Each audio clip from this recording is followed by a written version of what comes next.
Hi guys, so this video is part of a series where I'm doing 3 or 4 tips in terms of different things. So I'm looking at 4 tips for inner peace, 4 tips for self-employment, 4 tips for different things. So today's tip is I'm going to be looking at 3 tips for personal empowerment.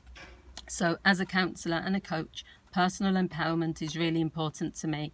I need to talk to my clients about self-validation, feeling good about themselves, but most importantly, taking control of their lives. So personal empowerment to me means that you are empowered. You don't wait for other people external to you to give you that power or that sense of who you are.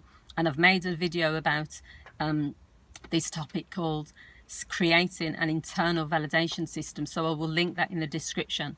So there are 3 tips that I'm going to give you today, and it's just started raining. I was going to go out and make this video outdoors, but I'm in my car, so hopefully it won't be too noisy. The first tip, and this is really important, is you need to validate yourself.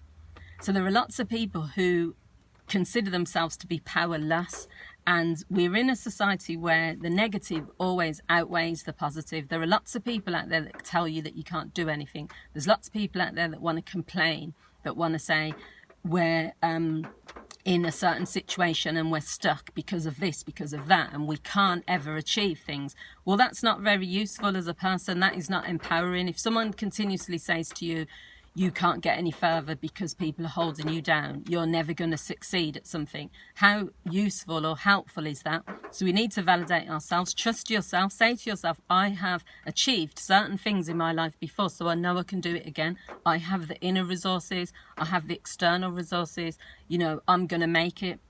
We don't just wake up every day and feel empowered. You have to create that as part of your psyche. I'm someone that I've been called arrogant before, partly because I'm a Leo. That's my sign. That's who we are. We're proud. Leos are proud. We're confident. We know where we stand. We set standards. We don't take any rubbish.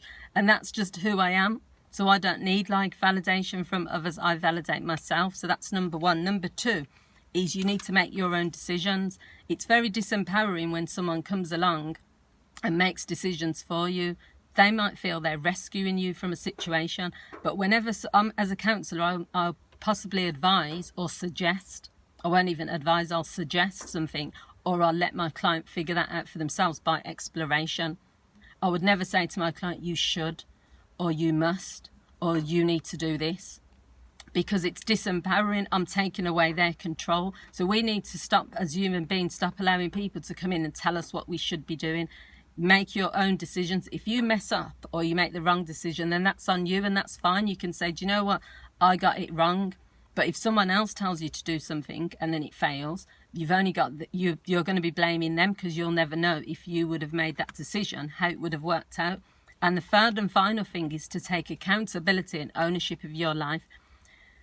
I've made a video called Victim Mentality, and this is not, as a counsellor, it's not me being judgmental. A victim is someone who has been, a victim of something. You can be a victim of a crime. You could be in a domestic violence relationship. You are a true victim because something has happened to you. You haven't deserved it. That is one level. If you've got a victim mentality or mindset, it's disempowering sometimes in some situations, because you are not taking any ownership or accountability for your contribution to how things have turned out. So this can happen in some relationships where there's not domestic violence, but where you're blaming your partner 100% for everything that's wrong in the relationship, but you're not saying, maybe I could communicate better, maybe I could do this about myself. Similarly, if you don't take accountability for your life and you leave it to the government to decide, or you leave it to someone else to decide, you're disempowering yourself. Why would you give someone else the responsibility for making decisions in your life? So it's linked with number 2. But when you become a person who takes 100% responsibility, this is how I live my life anyway.